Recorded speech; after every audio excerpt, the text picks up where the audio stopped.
tech to driving, plus some other odd musings. The Toyota BZ4X, the brand's first mass-market EV, is now in its second model year. This small electric crossover was co-developed alongside the very similar Subaru Solterra, and competes in an increasingly competitive EV segment. We've driven it before, and Senior Editor James Riswick even put it through his standard luggage test, fancy bag and all. I recently spent a week with the Toyota BZ4X, and have a few musings about things that stuck out to me over the course of daily driving duty.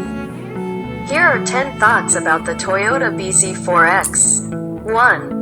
It looks pretty good in gray. The lack of a grille can be a little unsettling when there's just a smooth, plain surface where you're expecting to see some sort of variation in color or texture. You get used to it quickly, though, and the rest of the BZ4X's exterior design is cohesive and attractive. With the black on gray motif, I thought it was pretty attractive. It's not so hot in other colors, like white.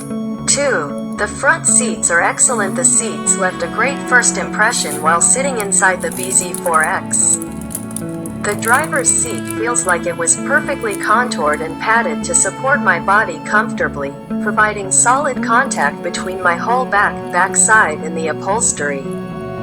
That good impression was a lasting one, too, as it felt just as wonderful after longer drives.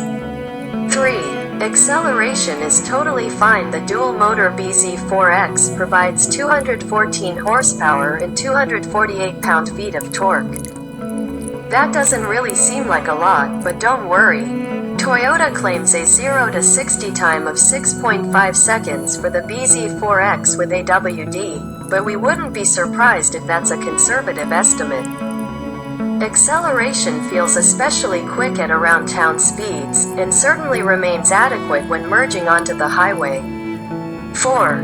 It could use a true one-pedal driving experience. It has an increased region button that does add a little more region, but it's not very aggressive. And it definitely won't bring the car to a complete stop. Plus, if the car is fully charged, it won't let you use it anyway. That's not unusual for an EV. I've grown to love the option of one-pedal driving in EVs. When available, I find I use it about 50% of the time. Switching between one-pedal and low-region driving modes depending on the situation and my mood. Moot point here, as there's no one-pedal setup in the BZ4X. 5. The range to price calculation could be better. The base version of the BZ4X is pretty practical. With the $44,420 XLE providing 252 miles of EPA-rated driving range while still offering decent winter driving thanks to front-wheel drive. Add all-wheel drive to the XLE, for a total of $46,500. And range drops to 228. The higher limited trim with FWD, $48,530, gets 236 miles, or 222 miles with AWD, at $50,610. And I was driving that limited AWD in the winter. It wasn't super cold. It rained that week, after all, but I still wasn't getting anywhere close to even 200 miles of range. I saw closer to 180 miles of range indicated when I did get in the car fully charged. I suppose I could have convinced the computer to indicate more miles if I drove more economically and used the climate control sparingly. Granted, I don't drive 180 miles most days. And public chargers exist, but I could get any number of other EVs and get considerably more range and performance for the price. 6. There's no glove box. How often do you open your glove compartment? The answer is probably very rarely. Might make you deem it useless. Except that I like having a storage area that's out of the way and I don't open very often. Without it, you've got to find a place to stash your owner's manual, which might not even be in the car. You could put your paperwork up in the visor, I suppose, or in the center console bin, but that just adds more clutter when you're trying to find your parking pass or phone cord or chapstick. Basically, your options are to put things in an open storage area where you have to look at it, in the trunk where you can't get to it, or in the console bin where it gets in the way of items you use more regularly. 7. It's got Subaru's X mode, perhaps one of the most unmistakable examples of the BZ4X's cross-development with the Subaru Solterra is the presence of an X mode button. X mode gives you drive modes for different surfaces and terrain, which is great to have, but the branding of it is very much a Subaru thing, and feels out of place in this Toyota egg. The infotainment system had issues, or at least it did in this car. Sometimes the volume controls would just stop working. Whether I was using the buttons below the unit itself or the toggle on the steering wheel. Even powering the infotainment system off and on wouldn't help. It would just cease responding until the next time I started the car.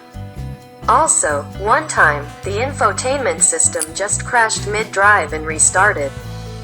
These problems could have been confined to my individual test vehicle. Once during the week, my phone failed to connect to the car, and I spent part of the drive hitting retry on the touchscreen until I finally just canceled. 9. There is no easy way to escape Apple CarPlay. This is an issue that isn't confined to this particular car, nor even the BZ4X in general. Toyota's new infotainment system doesn't provide an easy way to its native home screen from Apple CarPlay. I found myself often wanting to change the radio station or adjust a certain setting while using Google Maps, for instance. While other vehicles, including previous generation Toyotas, offer a permanent home button or icon.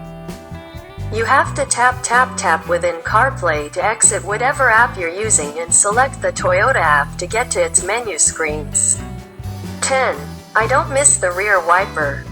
But I might be in the minority on this one, and I know for sure that Senior Editor James Riswick disagrees with me. I, however, don't mind the lack of a rear windshield wiper. Driving in the rain, the air sort of channeled the beads of water toward the center of the window, which isn't ideal, but it's not really worse than a sedan in my opinion. Riswick commented, though, that, sure, channeled air will clean the rear window, at speed. Should you find yourself stuck in stop-and-go traffic, however, you'll be enjoying a totally covered rear view.